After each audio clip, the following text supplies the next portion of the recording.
Thanos is probably one of the most beloved villains we've ever seen in a superhero movie. What makes him even more amazing is the fact that by the end of Avengers Infinity War, he basically won. And as it turned out, his victory was short-lived because much of his hard work was reversed in the sequel. And in today's video, we'll be taking a look at some of the best ways Thanos could possibly have succeeded. Starting at number 10, it's Thanos snapping that rat away. It's kinda crazy to think the Avengers' victory hinged on the actions of a pesky little rat. By the end of Infinity War, the Avengers had mostly given up and they believed there was no way to return things back to normal. While the Earth was obviously devastated by the snap, it seemed like people were starting to return to some semblance of normal life. But then came Ant-Man. His return from the quantum realm is basically what kickstarted Endgame, and all of it was made possible thanks to a rat that activated a portal and released him back into the world. Had it not been for this rat, the Avengers would have actually lost against Thanos, which is downright insane. Sadly, this hero didn't really get much praise or attention. Most people probably don't even know his name, but heroes like this rat don't do what they do for glory or honor, they do it because they're heroes. Jokes aside, Thanos' snap actually wiped away 50% of all life away from the world, including rats. So had this lucky rat been on the side that got snapped, things may have turned out very different for the Mad Titan. Next at number 9, Thanos shouldn't have snapped Spider-Man. In theory, Thanos' snap should have deleted away 50% of all life in the Marvel Cinematic Universe, so we suppose it all came up to chance here. But it seems Thanos might have been able to win if he decided to keep Spider-Man alive. This is because Tony played a huge part in the mission to bring back time travel. Had it not been for him joining the rest of the gang, they would have had no way to reverse the events of Infinity War. But the thing is, Tony had an easier time dealing with the events of the snap than some of his other teammates. He made a new life after the snap and even had a daughter, Morgan, with Pepper. Doing so wasn't an easy choice for him at all, but one that he eventually did make. The only thing that really bugged him in the end was the guilt that he had about Spider-Man's death. His bond with Peter was what eventually made him want to rejoin the fight. If Tony had Peter along with him, we doubt he'd ever be nearly as determined to reverse time. Plus, at number 8, Thanos should have just taken the Time Stone from Doctor Strange. The main reason why Bruce Banner was able to acquire the Time Stone from the Ancient One in Endgame was because she learned that Doctor Strange had given it to Thanos freely. This made her realize that there was a plan that Strange saw, and securing this Infinity Stone was obviously needed to stop Thanos in the end. But it makes us realize that if Thanos had just taken the Time Stone by force from Strange instead of having it given to him, then the Ancient One would never have been convinced to give it to Bruce. It's a small detail, but it makes Strange's choice in Infinity War much clearer. He probably went through each timeline in painstaking detail and realized this detail, and because of this, he didn't put up much of a fight against Thanos. Moving on to number 7, Thanos should have been pickier with who he chose to snap away. One of the main goals that Thanos set out was that his snap would be completely random. 50% of all life was going to turn into dust, good or bad, rich or poor, but by doing so, Thanos underestimated the willpower of people who'd stand up against him, even among the survivors. Thanos should have observed his options with much more caution and tried to select specific people that would have been wiped off from the Earth instead. Had he done this, then things may have turned out quite differently for the hero. He could have handpicked the Avengers and the rest of the people may have been randomized, but it seems that his devotion to his goal of it being completely random ultimately got the best of him. At number 6, Thanos should have indirectly encouraged Black Widow's sacrifice. Black Widow sacrificing her life was part of the reason behind their success in stopping Thanos. After the snap happened, Black Widow became the leader of the Avengers. She was very much disturbed by the state the world was in, and this caused her to gain a completely new outlook on life. She wanted to help those around her instead of being the self-preservative type of character she'd always been. If the world after Thanos' snap had actually been kind of good, Natasha wouldn't have felt like going back in time to stop Thanos was the only way forward. This means she likely wouldn't have sacrificed herself, and if any other character went in to get the Soul Stone, they probably wouldn't have been able to. It just goes to show how the tiniest details went into making sure everything was perfect. For our number 5 spot, Thanos should have just killed Tony Stark. Thanos had the perfect chance to finish off Tony back on Titan, but he decided to spare Tony's life because Strange made a deal to keep Tony safe. Thanos got the Time Stone, and in return, Tony got to live. Thanos, despite being the villain that he is, kept up his part of the bargain and got the Infinity Stone. Had he been more ruthless and just killed Tony after getting the Infinity Stone, then things would have turned out very differently for the Mad Titan. Without Tony, time travel wouldn't have been possible and his plan wouldn't have been undone. Next at number 4, Thanos should have considered who he was up against a lot more. One of the big reasons why Thanos lost was because he didn't properly consider just who he was up against. In the grand scheme of things, the Avengers don't stand even much of a chance against the Mad Titan, especially when he had all the Infinity Stones, but that doesn't mean they're completely out of options. When traveling back in time, Steve and Tony almost failed to get the Space Stone. It's only later they realized they got another shot at getting it and collect some extra PIM particles needed to make it back home.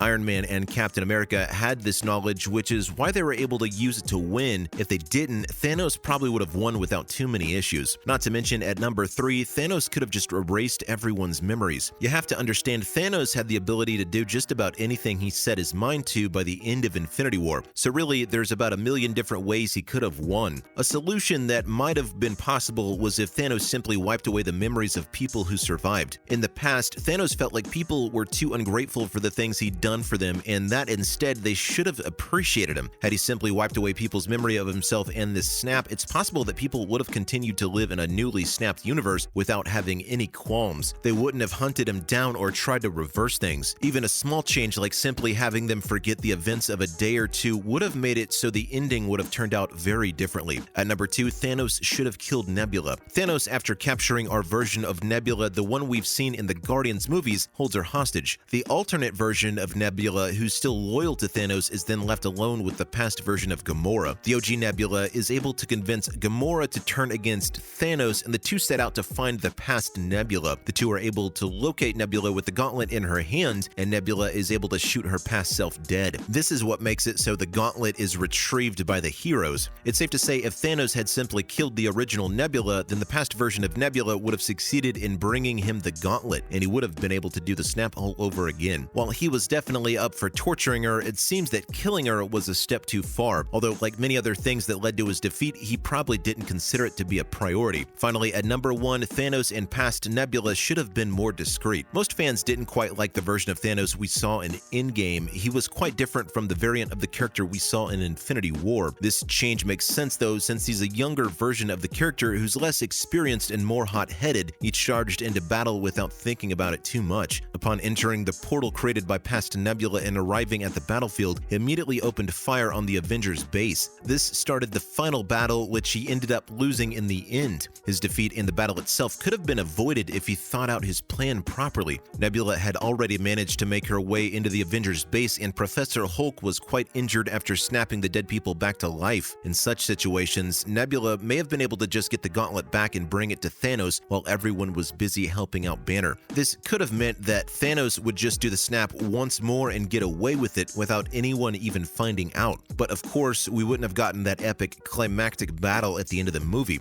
As we said before, this version of Thanos was just a little too hot-headed and rash. He rushed into the battle without considering all his options. Had it been the Thanos from Infinity War, it's possible that he may have looked at all his choices before charging right in. And that's a wrap for this video. What are your thoughts on these ways that Thanos could have won? Comment below, give this video a thumbs up, and subscribe to our channel for more videos like this, and we'll see you in the next one.